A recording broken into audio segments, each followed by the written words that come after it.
ሙስሊም ሴት የሌላ እምነትን ማግባት አትችልም፣ حرام ነው፣ በምንም መልኩ አይፈቀድም። የዘነት ጫውታ ሊቆም ይገባል። አንዲት ጀግና ሴት ላስተዋውቃችሁ፣ ኡሙ ሱለይም ትባላለች። ከቀደምቶች የነበረች የአቡ ጠልሃ ሚስት የአነስ ኢብኑ ማሊክ እናት። ኢብኑ ማሊክ የእንጀራ አባቱ ነው።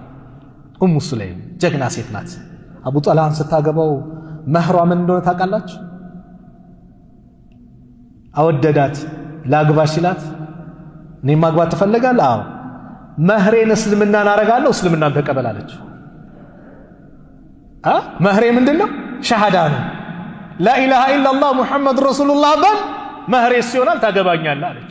ከዛ ውጭ ግን ለእንጨት ለምን እየሰገድክ በጭራሽ አለች። ጀግና ሴት። ዛሬ አላህ ይዘንልን። ስንት እህቶች አሉ ሶብር ጠፍቶ በፍቅር ስም እምነት የሚቀይሩ አሉ አይደል?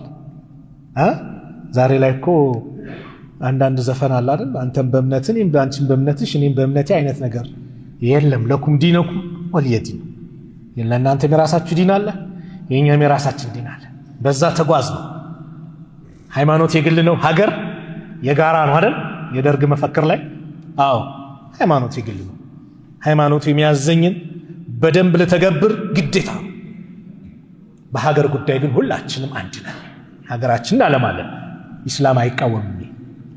ነገር ግን ለከክል ምናምን የሚባል ነገር የለም። አንቺም በሃይማኖትሽ የለም።